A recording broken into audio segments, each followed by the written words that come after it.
જય શ્રી કૃષ્ણ. રાધે રાધે. મારી યુટ્યુબ ચેનલમાં તમારું હાર્દિક સ્વાગત છે.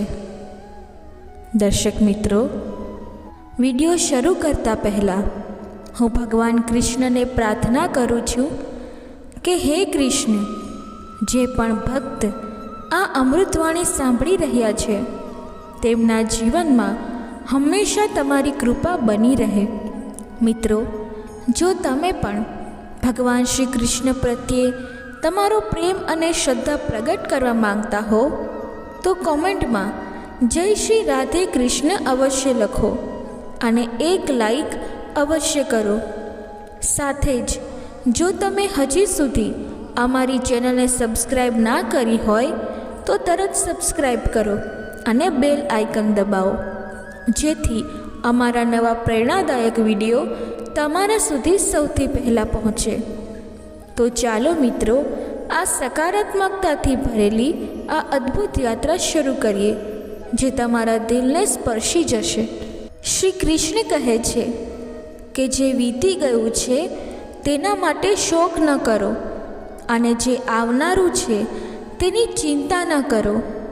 ફક્ત તમારા વર્તમાન કર્મ પર ધ્યાન આપો, કેમ કે ચિંતા કરવાથી ન તો ભૂતકાળ બદલાશે અને ના તો ભવિષ્ય. તેથી ચિંતા માત્ર તમારા મનને વધુ ઉલઝાવે છે. હવે આને ઊંડા અને સરળ રીતે સમજીએ. માનો કે તમારા હાથમાં એક કાચનો ગ્લાસ છે અને તે તમારાથી છૂટી જાય છે અને તૂટી જાય છે. હવે તમારી પાસે બે રસ્તા છે. પ્રથમ, તમે વારંવાર આ વિચારો કે ગ્લાસ તૂટી ગયો, આવું ન થવું જોઈએ, હવે હું શું કરું, અને આ ચિંતા કરતા રહો. બીજો રસ્તો એ છે કે તમે આ કબૂલ કરો કે જે થવાનું હતું તે થઈ ગયું, હવે સફાઈ કરવી છે અને આગલી વારથી સાવચેત રહેવું છે. જો તમે પ્રથમ રસ્તો પસંદ કરો છો તો શું થશે? તમારું મન પછતાવા અને ચિંતામાં અટવાઈ જશે. તમે વારંવાર પોતાને દોષી ગણશો, પરંતુ ગ્લાસ પાછો નથી જોડાવાનો. બીજી બાજુ, જો તમે બીજો રસ્તો અપનાવશો તો તમે પરિસ્થિતિને સમજશો અને આગળ વધશો અને તેના ઉકેલ પર ધ્યાન આપશો.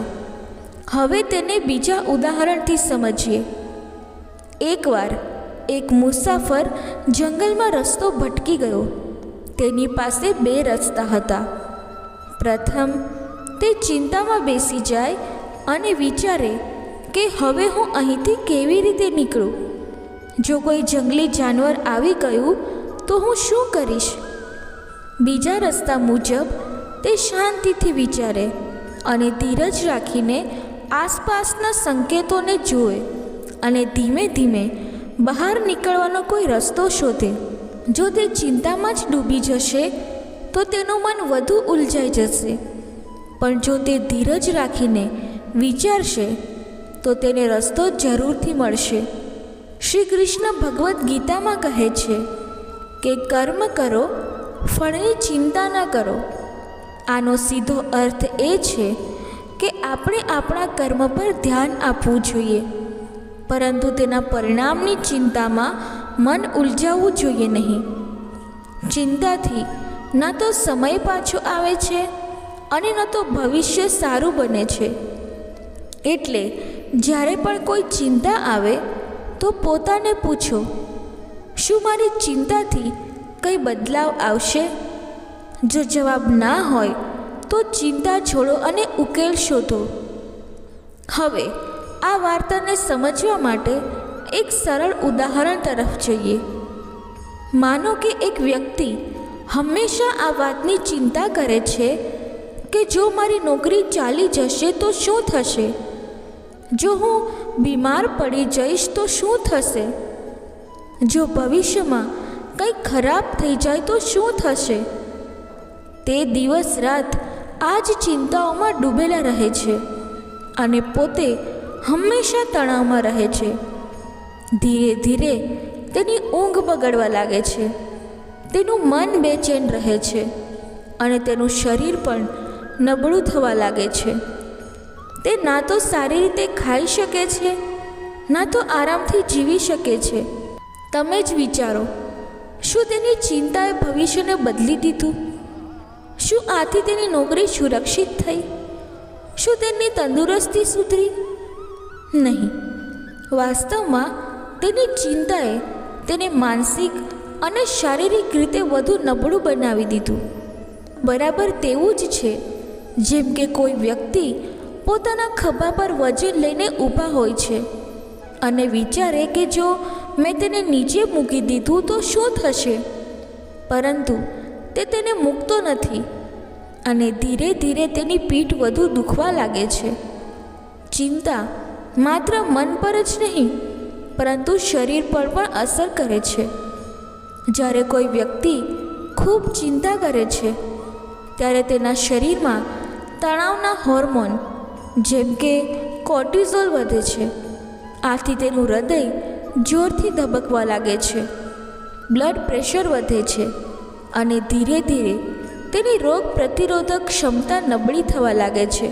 તેથી જે લોકો વધુ ચિંતા કરે છે તે લોકો વારંવાર બીમાર રહે છે. તેમને માથાનો દુખાવો, બેચેની, અનિદ્રા અને ડિપ્રેશન જેવી સમસ્યાઓ વધવા લાગે છે. બીજું ઉદાહરણ જોઈએ. માનો કે એક ખેડૂત છે જે તેના ખેતરમાં બીજ વાવે છે. તે દરરોજ ખેતરમાં જઈને ચેક કરે છે અને વિચારે છે કે જો વરસાદ ન થયો તો શું થશે, જો પાક બગડી ગયો તો શું થશે. તે ચિંતા કરતાં કરતાં તે આરામથી ઊંઘી ન શક્યો. તેની તંદુરસ્તી ખરાબ થવા લાગે છે અને તેના મનમાં હંમેશા બેચેની રહે છે. હવે તમે જ વિચારો, શું તેની ચિંતાએ વરસાદ કર્યો?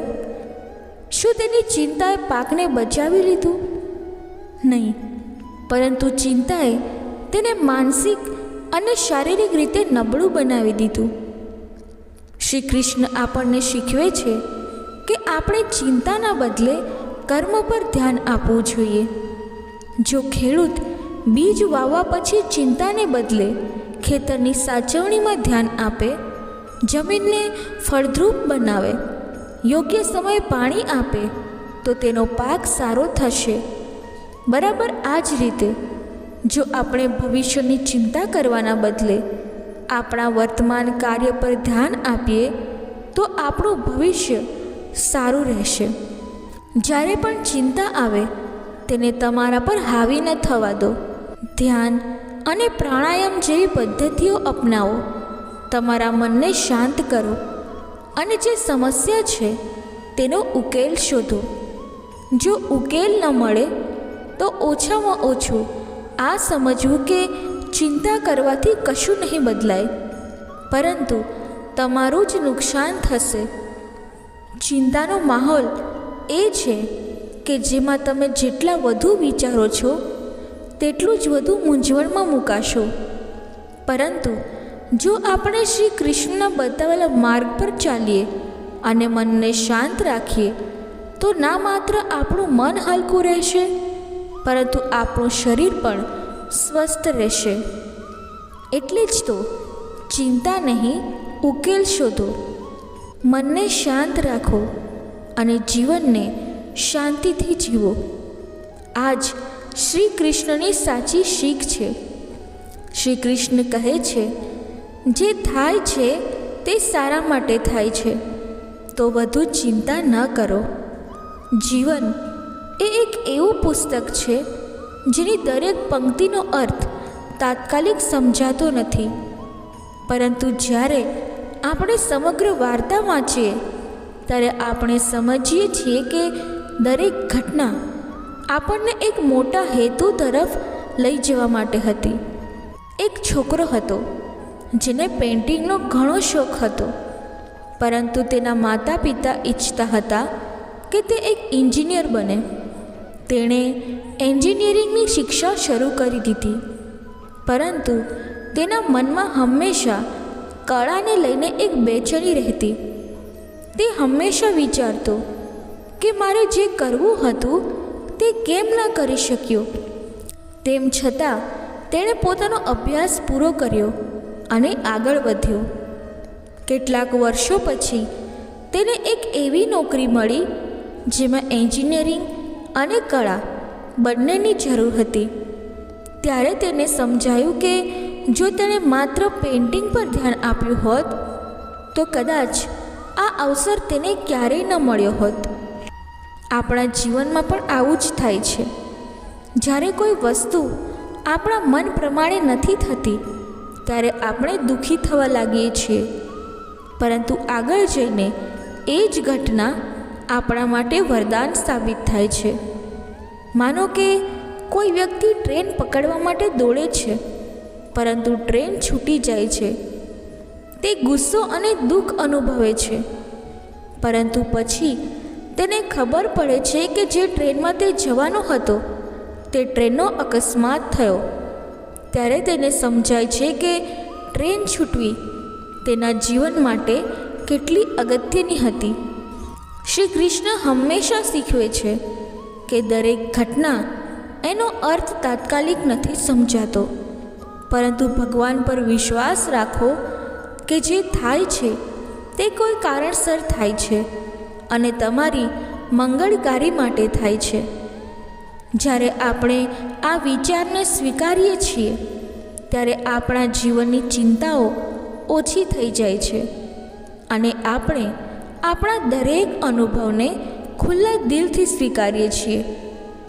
તેથી જ્યારે પણ કોઈ મુશ્કેલ સમય આવે, જ્યારે પણ કોઈ વસ્તુ આપણી ઈચ્છા મુજબ ના થાય, ત્યારે પોતાને પૂછવું કે શું આ ભવિષ્યમાં મારા માટે સારું સાબિત થઈ શકે છે? જો હા, તો પછી ચિંતા કેમ? શ્રી કૃષ્ણ પર વિશ્વાસ રાખો અને આગળ વધો. મનમાં બિનજરૂરી વિચારો પાડવાને બદલે ઉકેલ શોધવાનું શ્રેષ્ઠ છે, કેમ કે બિનજરૂરી વિચારોથી રસ્તાઓ નહીં બને અને ભવિષ્યની અનિશ્ચિતતામાં અટવાઈ રહેવાના બદલે વર્તમાનના સુખોનો આનંદ લો. જે સમક્ષ છે તેને જ યોગ્ય રીતે સુધારો. જીવનમાં મુશ્કેલીઓ આવે છે, પરંતુ તેના વિશે વારંવાર વિચારવાના બદલે ઉકેલ શોધવો વધુ અગત્યનું છે.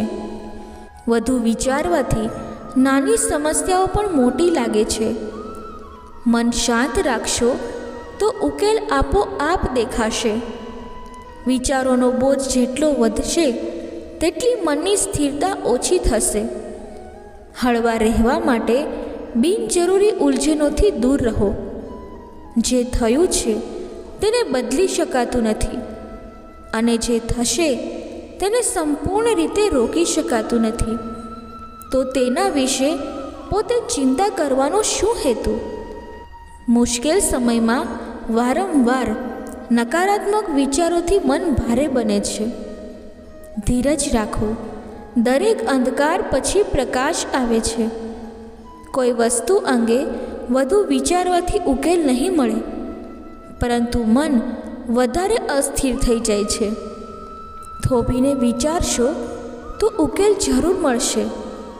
જે વસ્તુ આપણા હાથમાં નથી તેના વિશે વારંવાર વિચાર કરવાથી માત્ર આત્મશક્તિ નબળી થાય છે.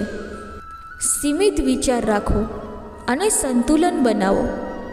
જો માણસ હંમેશા સંભવિત કષ્ટોને લઈને ડરતો રહેશે તો તે ક્યારેય સાચા અર્થમાં જીવનનો આનંદ નહીં લઈ શકે. દરેક સમસ્યાનો ઉકેલ વિચારવાથી નહીં, પરંતુ યોગ્ય પગલાં ભરવાથી મળે છે. વિચારો જરૂર, પરંતુ તેના દાસ ન બનો. જો મન ઉલઝનોમાં ફસાઈ રહ્યું તો આનંદ ક્યાંક ખોવાઈ જશે. સરળતા જ શાંતિનો માર્ગ બતાવે છે. જેમ પાણીમાં વારંવાર કાંકરો ફેંકવાથી તેની સપાટી અસ્વસ્થ થાય છે, તે જ રીતે હંમેશા ઉલઝનોમાં પડવાથી મન બેચેન રહે છે. ખુશહાલ જીવન જીવવા માટે જરૂરી છે કે બિનજરૂરી બાબતોને તમારા મગજમાં બોજ ન બનવા દેવું. જે વ્યક્તિ અતીતના વિશે વારંવાર વિચાર કરે છે અને ભવિષ્યની અનિશ્ચિતતાથી ડરે છે, તે પોતાના વર્તમાનને જ ખોઈ બેસે છે. જેમ કોઈ નાવ કિનારે લંગર નાખીને સમુદ્ર પાર નહીં કરી શકે, તે જ રીતે પોતાને બિનજરૂરી વાતોમાં ઉલઝાવવાથી કોઈ સફળતા ના મેળવી શકે.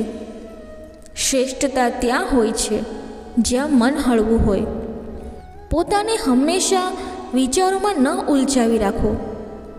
જીવન સરળ બની જશે.